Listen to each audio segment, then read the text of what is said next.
Welcome, everybody. This is Beth Seidel. I am representing the Central Illinois Breastfeeding Professional Network today. So very excited about this Lunch and Learn webinar that we're doing today. This is Kevinee Gilmore. I'm going to tell you a little bit about her. Kevinee is a consulting guru for nonprofits and a strategist for child welfare initiatives.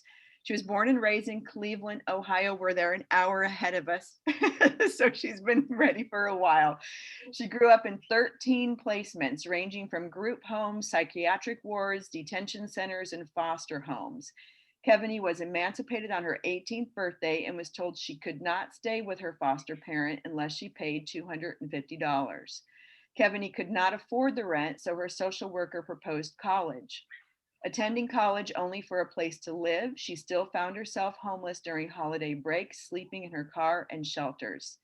Despite the startling statistics of less than 4% of aged out foster youth graduating from college, Kevinee earned a bachelor's degree in social work from Cleveland State University. And man, you should be proud of that. Thank you. Kevinee has worked closely with presidential candidate Hillary Clinton, United States Secretary of the State John Kerry, and Congresswoman Marcia Fudge. Having lived through hardships of attending college with no support systems, Kevinee asked the president of her alma mater to create a program for foster youth that would prevent homelessness while attending Cleveland State.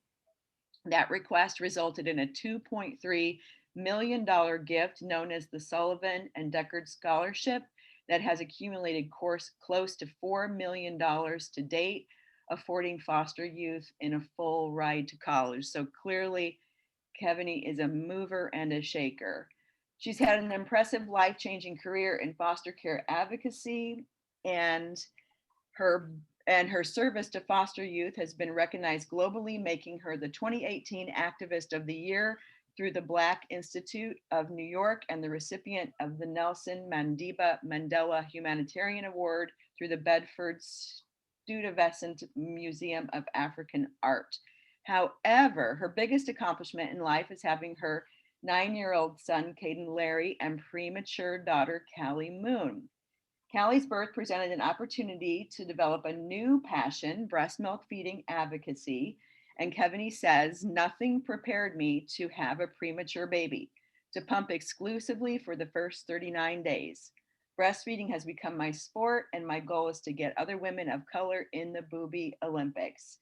And as I mentioned in my my email that I sent out about this, I heard Kevinee speak and literally have not stopped thinking about her message. So with that, she's going to share with you, and I'm giving it over to you, Kevinee. Thank you so much for being here. Thanks, Beth, for having me. Guys, I know you know what it feels like to be a mom. You're going to hear Callie because I am a stay at home mom and I'm a single mom. And I didn't want to just put her away to do the Zoom. So please tell me if it's too loud because she's doing all her little laughs and grunts and stuff like that. So are we good on that? Is everybody feeling it? Okay, cool. And feeling it? All right. All right. So I just want to straight, be honest. The reason I wanted Beth to use my old bio is because 76% of girls who age out of foster care are mothers before their 21st birthday. And so before I was anything, I was a person who was in foster care. I was a person who had an abortion really early, I think 20 years old, and had really no clue about my body at that time because it really wasn't taught.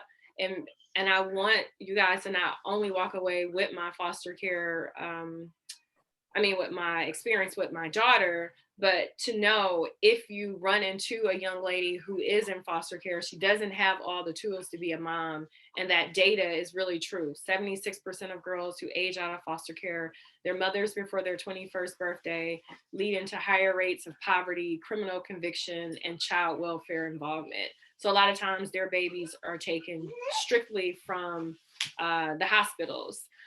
And so who am I now? Listen to that bio, I was just like, oh wow, who's that girl? Because I'm just not that woman anymore. I think the NICU changed me completely. Callie's birth changed me completely. I didn't have that picture perfect baby shower and gender reveal. I was told by her father at 4 months that I was going to be on my own. This was someone that I've known for over a decade who I felt like, if anything, we would be friends and this would be like a fun partnership, but he hasn't met his daughter, hasn't been present. And so because of that, it's saying my internet is unstable. Can you guys see me?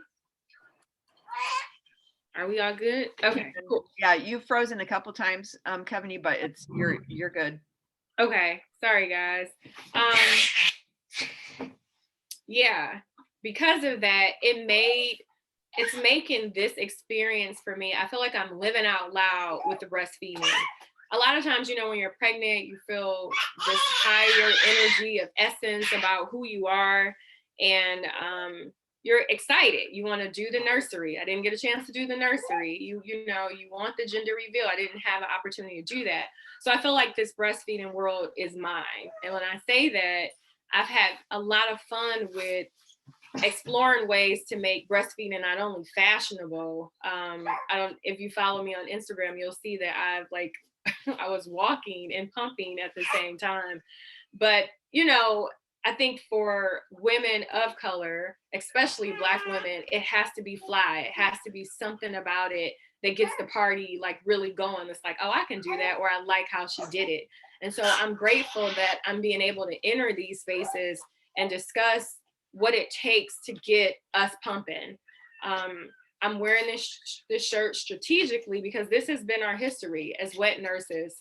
And so many Black women don't want to nurse. They don't want their boobs to get messed up. They don't think they can do it. A lot of us have sexual trauma attached to breastfeeding.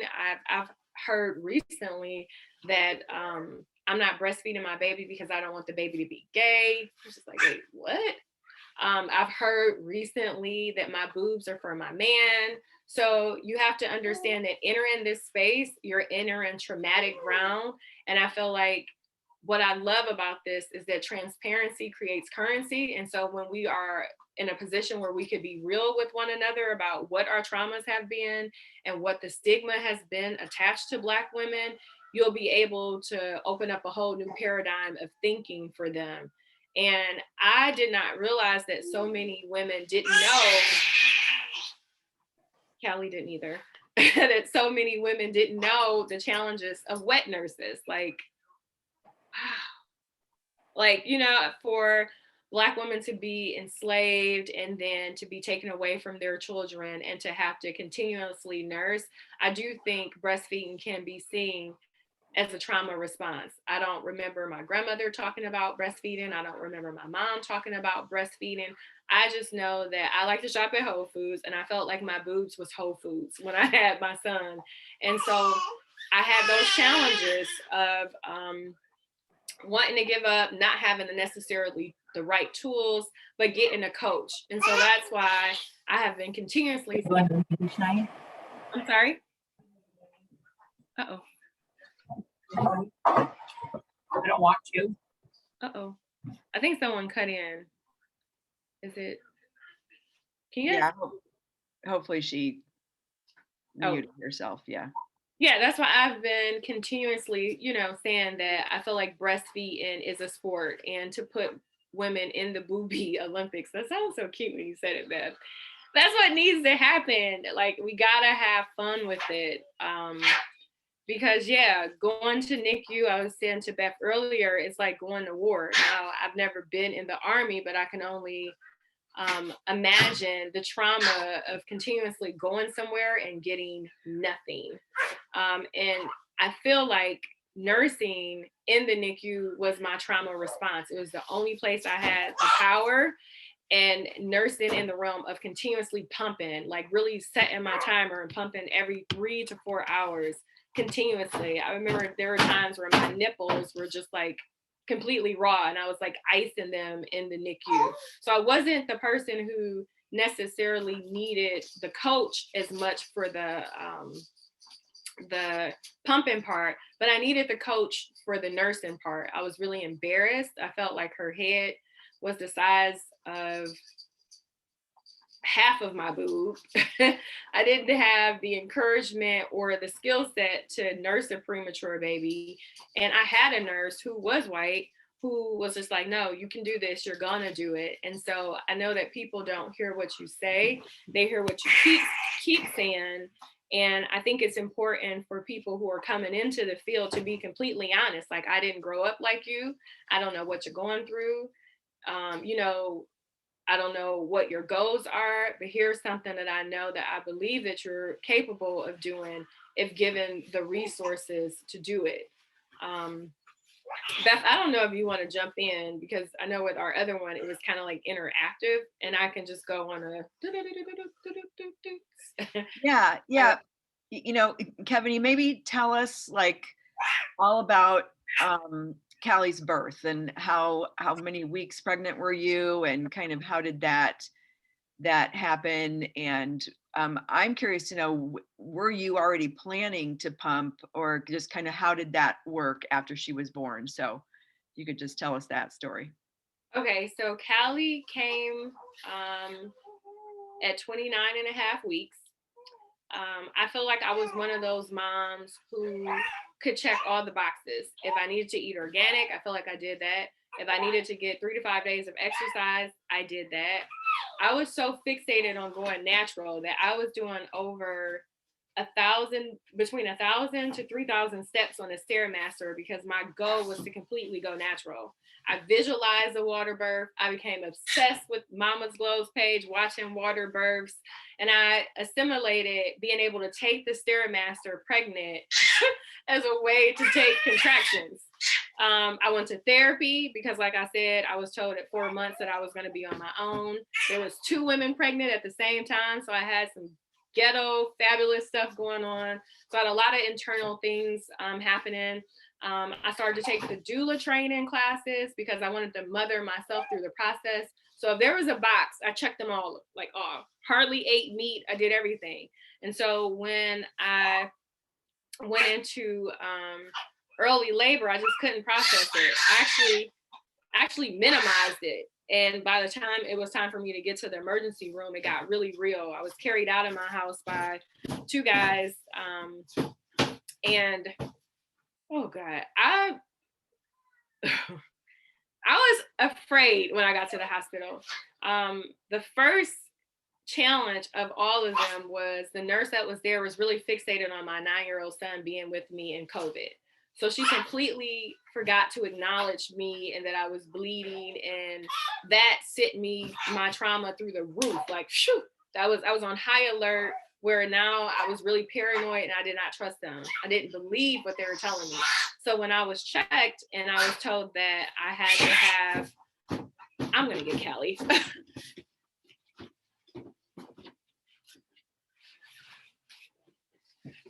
Okay. When I was checked and I was told I had to have an emergency C-section, I was like, I don't believe you. You know, no one in this room looks like me. Nobody's Black.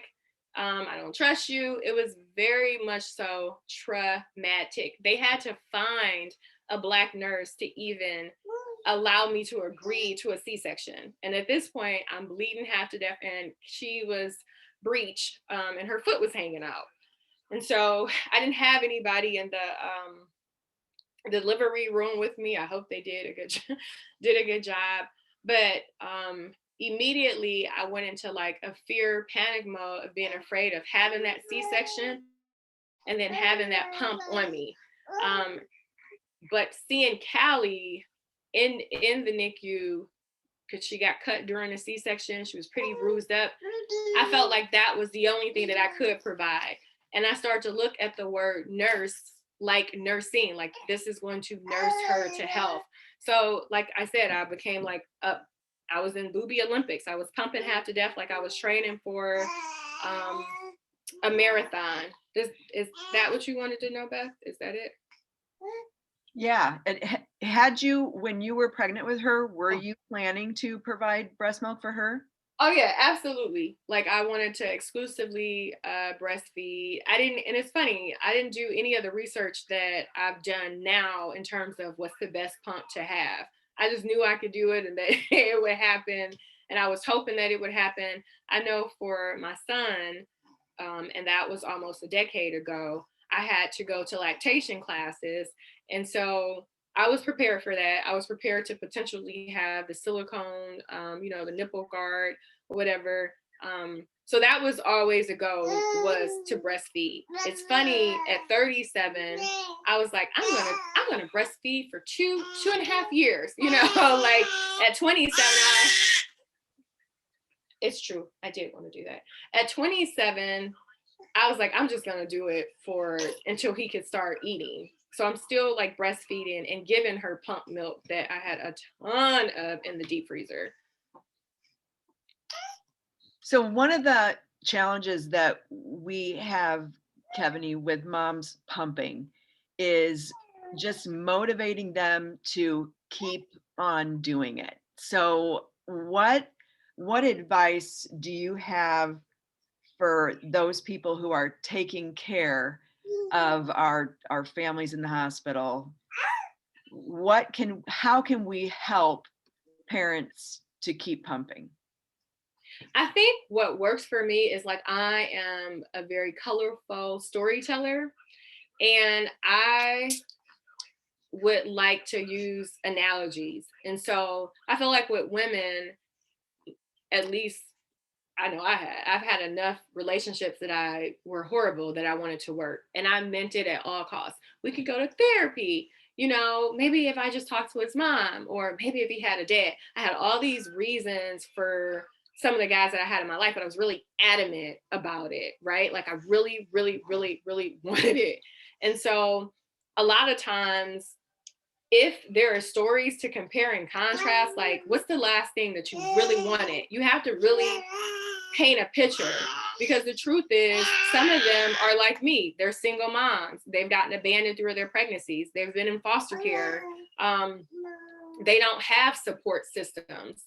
They don't have someone clapping for them. You know what I mean? Like we oftentimes need a coach. And when we I feel like when I was in the hospital, the women were white. They didn't look like me. They were older. One I loved, but you can tell that she was seasoned, and she just took the I don't want to say the professionalism on it, but she kept it simple. You do this, you put the pump, on here. It wasn't like this string is for this. And I think a lot of times people get bogged down in what it takes to have to do it, or they are concerned about continuously having to like wash out their parts, put it in the refrigerator. It's like really keeping it simple, but telling them a story where there's a goal that they're like, oh yeah, I remember the last thing I really, really wanted. And then having descriptives, having people that are like, okay, if you're a baby mama, here's a Kevinee. Look, Kevinee was in NICU 39 days. Baby father left 4 months. Like, look at what she's done. Look at how she's doing it. Her pump is a purse. We, women of color, all women, scratch that. Like, we all need like an example. I feel like a lot of times we keep each other in relationships. We keep each other in marriages because we're telling like, okay, I've been through that. Here's what you can do. We're constantly coaching each other on everything, and it keeps us in the game. And so I would say take the say hi. Just say hi. Say hi. Say hi. Hi. I would keep it simple. Keep it simple. Keep it light. Keep it, and don't, I feel like when you're in a hospital, even when I was in NICU, so the first, 4 days from having the emergency C-section, they would come in almost like it felt like a social worker or a boss micromanaging. Did you pump today? Are you going to pump today? How many ounces did you pump? And it's like, back the hell up, okay? Like, ask me, how am I doing? What am I feeling? What do I like to eat? Like, change the narrative. Like, I feel like lactation consultants are either on a treadmill because they're so used to doing it that they forget to have fun, like when they first got started, or they become really fixated on this is what your baby needs, and we forget about moms, So that's one thing that I would say: give a story, that gets them activated. Like, when's the last time you really wanted something? Don't even come in out the gate talking about pumping. Because when you're in the hospital, that is such a crucial time. Everybody's knocking at the door. As soon as there's a knock at the door. And I can't think of anyone who's just like, how are you feeling? Or, oh my God, look at your after pregnancy glow. You know what I mean? Things that change the narrative. And then the breastfeeding or the pumping got slid in. That's how I would do it if I was in this field. So for you, it's about our ability to develop a relationship rather than just be focused on like, how many times a day are you pumping? How's that going? Yeah, okay. That's really valuable. Because you feel like that. And unfortunately, because of our history and how, even me, I mean, you read my resume. I've worked very closely with Hillary Clinton. I physically walked her out. I introduced her to Case Western Reserve. That's my afterlife. My before life is being taken by white women into foster care, from placement to placement to placement. So immediately when we see white women, we're not thinking, oh, she's coming in here and she has my back. We're thinking, oh God, like, what are you writing down? We're on edge. It's like breathing. It's like, and I was, my friend Jasmine is on here. This is just an example. Our kids go to a very prestigious school. And anytime that something happened, our first thought isn't, oh, wow, our sons could be messing up. It's like color immediately. So because we're so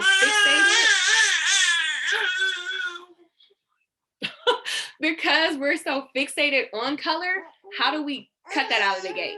How do we like cut to the chase, either give a story or just, you know what I mean? I would love for it to happen. And they were older women. So for me, because I didn't have a mom, I like the nurturing piece of older anyway, out the gate. It makes me think that you're skilled, right? It's just the approach of the skill and it. It's like, it can't sound like I'm being reprimanded for not doing something because now it's a challenge. It's like, I don't have to listen to you. I don't have to breastfeed that baby if I don't want to. These my boobs, you know what I mean?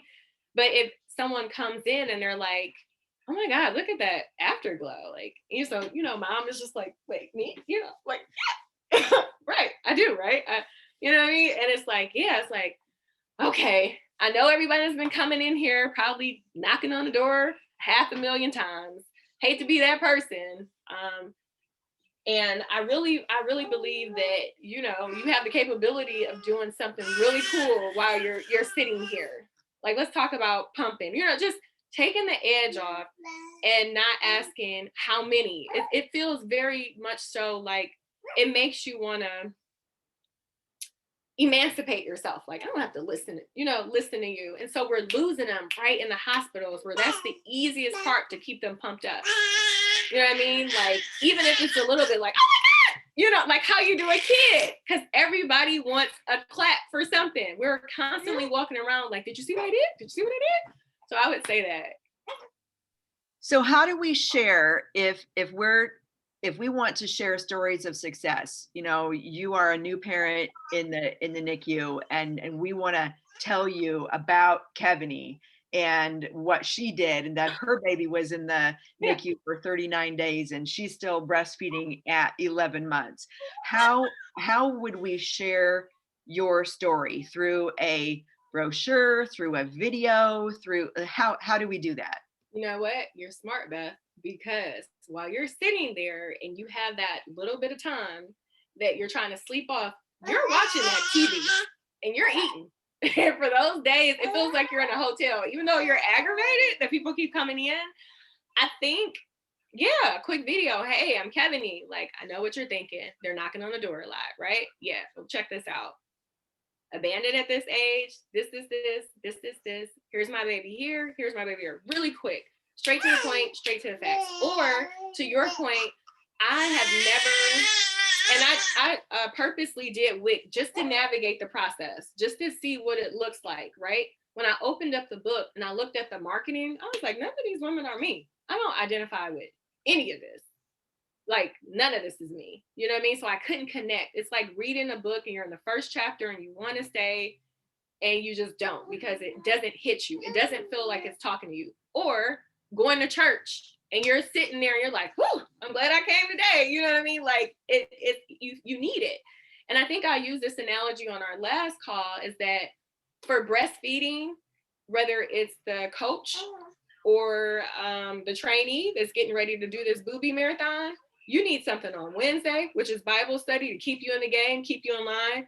You need something on Saturday. If there's Saturday church, just like, okay, cool. And then Sunday, you're back doing the same thing. These things are like church. You know what I mean? Like we have to constantly be reminded of why so that we can continue to do. Like they need, like, and it's not the knocking on the door or, you know, even when Wick would call, like, so yeah, it's just, I could vibrationally feel like you're checking me off on the list. All right, I called Kevinee. Kevinee said she's still breastfeeding, you know, yeah, no. There's no affirmations that talks about the real shit that women are going through in brochures, in spaces, even at the hospital. Everything is very clean, streamlined, and very much so militant that everyone's forgetting to like feel. So that's what I would say to that. Okay. Tell us about transitioning from pumping to feeding at the breast, because you were able to do that. Yeah. And so how did that work? I got a coach, man. I for anything that you want to do, and this is the part that makes me want to get in this field, like as a coach. I don't know about all the, you know, certifications, but surely they're definitely needed. I feel like she was like a Russian goddess, like a milk god. Whenever someone tells me that they did not have a pump and they had to manually squeeze, I'm like, what? You know what I mean? And she kept it simple. So one, leaving NICU, having all this milk in the freezer, when I saw how much milk I produced, it felt like money. I like looked, I'm like, this is really like a bank. Look at all this like breast milk I have. It's like money, right? And so that kept me motivated. And then having that coach to give me skills. Callie could not latch to save her life. We literally use the hospital bottles that they send you with, or sometimes you get the Enfamil bottles. They gave me so many of those because she just couldn't get it. She had a tongue tie. I didn't want it clipped. I was like, this little girl's been through enough. We're not cutting her tongue. I did the therapy, the occupational therapy, the physical therapy. I was in the game. You know what I mean? I really personalized her situation. Of course, because of some of the trauma that I've been through and not really having that good mom, but just because that's the right thing to do. Like, how hard are you going to go for this little person? Like, they didn't ask to be here. She was already premature. So having that coach and who could connect, even though she wasn't Black, she's been through some stuff. So she was able to use her currency of transparency. I feel like transparency is currency. And that made me connect with her because I was thinking, oh God, when I got there, I'm going to be frank with you, Beth. I was sick of seeing white women. The doctor, white. The nurses, white. In occupational, physical, white. Everything was so white. We don't communicate the same. Black women are nonverbal communicators. So they didn't understand facial expression. A lot of times, and I've had challenges in NICU, and that's a whole other thing that I think revolved around like control and power in a way that was just like, whoa. But just having that coach. So having her transition from the feeding tube, I did skin to skin with her pumping in NICU and at home. I had this whole little, what do you call it, concoction, whatever that I made up to be able to do it. But having that coach, everyone needs a coach.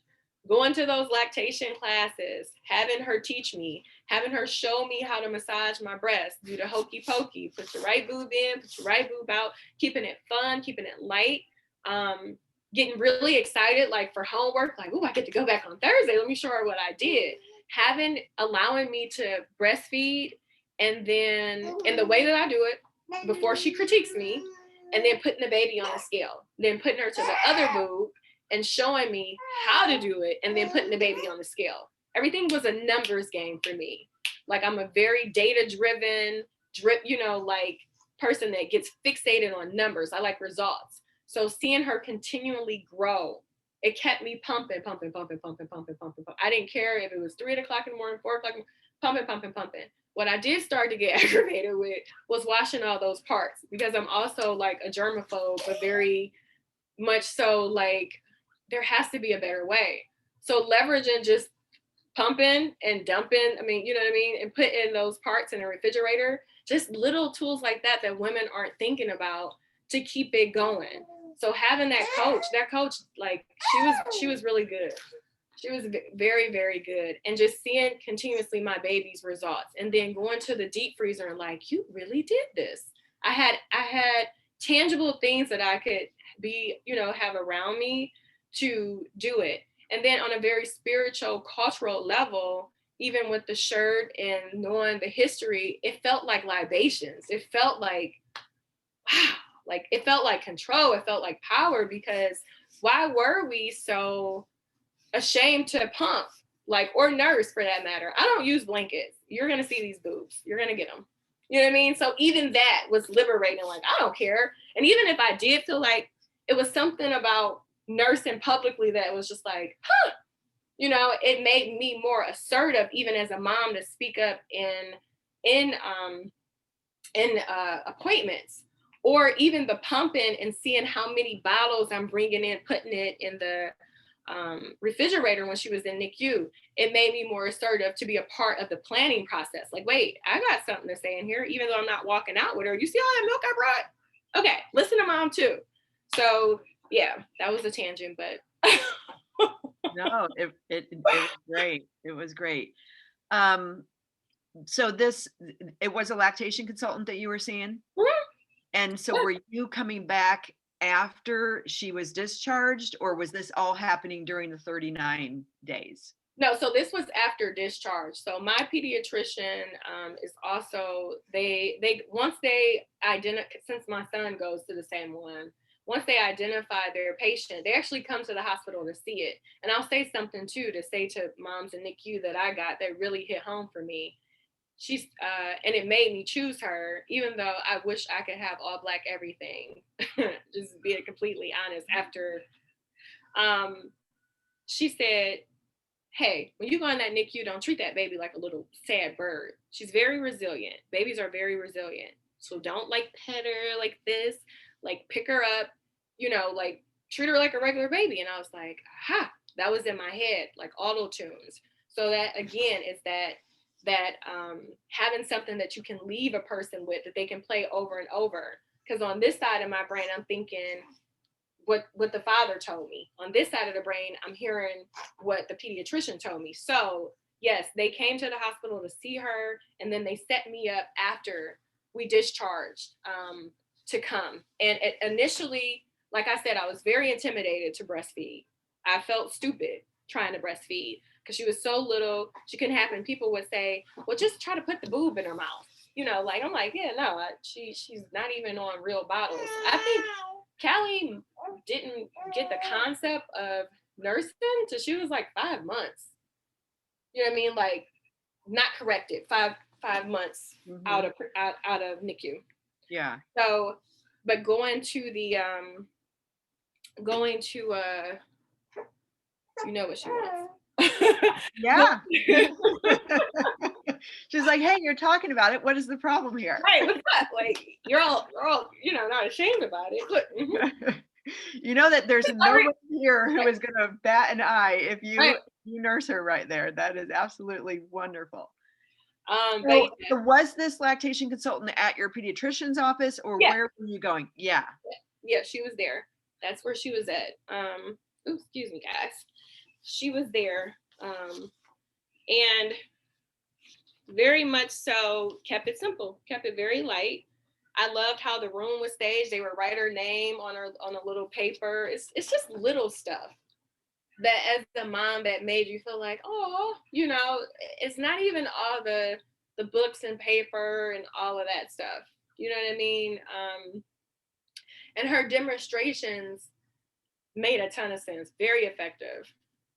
Her name's Maya. I'll make sure I here. Where's her Instagram? So you guys have it, because she's good. She's really good, and she came from Russia over here. So was it Is it Maya Bowman? Yeah. Oh my gosh. Wow. Okay. Yeah. So you know her, right? She's like Well, she's very well known in okay. the lactation world. Yeah, that's who I So, had. So okay. there's no way for me to fail. I'm like the Venus of pumping. Yeah. And And that's how she made you feel? yeah, I feel like, and we would have, even through our sessions, like how this is, right? This doesn't feel like I'm on a Zoom. I feel like I'm talking to my girl. We're shooting shit, right? Yeah. When Yeah. we would be in session, we would talk about life. So I have the baby, but she's smart. What she does is she would pay attention to how I'm nursing, but talking. And as we're talking regularly, sit back. You don't have to, and I'm like, oh, okay. So I don't even realize I'm being critiqued. It's not until after and like opportunities like this that I process, like, wow, that skill, man, that is some real skills. Because we want women to nurse. We do. But why? Why do we, like, why? What's your why, right? Like, why do I need to listen to you? And why do you want me to nurse? And this is your job and you're in the hospital and they're paying you to do this. You don't know anything about me. Why do you want me to nurse? Right. And so having that type of energy when you're coming in the room, you got to have fun with it. She has to be like your homegirl. You know what I mean? And I feel like she grasped that concept. She got it. So again, it's that relationship more than just like, oh, look at how she's positioned, or like you had a friendship with her. Yeah, it felt, we would talk, and I and I like to talk, so I'm gonna talk to her, but and more so because I wanted to know about her life, like how did you get into this or whatever, and it made me be more relaxed. I would look forward to seeing her, and it's funny, at that particular practice, I think Maya is like second. I don't even listen to it first. When they come in, I'm like, oh, you don't know. Like whatever. Yeah, you know what I mean? So, yeah. All right. So did you see her, like how often did you see her at every appointment, or how did that work? I feel like, because I am definitely, like I said, I felt like breastfeeding was my sport. I feel like I went every week for sure. Every week for sure I went. Okay. Yeah. All right. Kevinee, I could sit and ask you questions forever, and now there's about 6 minutes left. So I'm going to because I know there are people out here who have questions. Some of the things that people are saying, Kevinee, you are beautiful. You are a beautiful and real woman. Kevinee, you're the best. People are telling you, but I would love to give other people the opportunity because I am hogging you. So if anybody has questions, you can either put them in the chat, or you can just unmute yourself and ask. And I mean, I don't mind staying if you don't mind. I mean, I'm just breastfeeding. And I don't have a life, so I want to hear from my girls. That's what people think when you're a stay-at-home mom. You don't do anything. Oh yeah. You're just watching TV and right. Yeah. Yeah. Don't be shy, guys. We're gonna give people a minute here to. Hey, Maya. Hi, Kevinee. Hey. I enjoyed your speaking. It was so informative. First of all, I just want to say I think we were supposed to be friends, girl. Like, because I heard your whole experience with NICU. I would love to talk to you in detail because my daughter is a NICU baby. We were in there for 110 days, and I breastfed and actually exclusively pumped until the last like 3.5 months, like right before she came home. We were finally able to kind of do more breasts. She wasn't really interested at the time, so I was just trying to focus on pumping. So I can definitely say I agree. I really wish, I loved what you said, and I really wish, I put it in the comments too, that there was a video or something of the sort that we could see, to see somebody like ourselves that had went through a NICU experience, because honestly, you do not know. Everybody's NICU experience is different, but I mean, it's so nice to know that there is someone that went through it like you, somebody that got through it, somebody that still stayed, with their goals as much as you can, because NICU is like you're adapting constantly. You don't have a choice. But, I noticed, like, you said you planned, you did everything that you possibly could, you checked all the boxes, and then here we are. I just feel like that would be so cool to have like an informative video if you can do that for other moms, that are gonna go through the same experience. I know I would have benefited from it. I still can.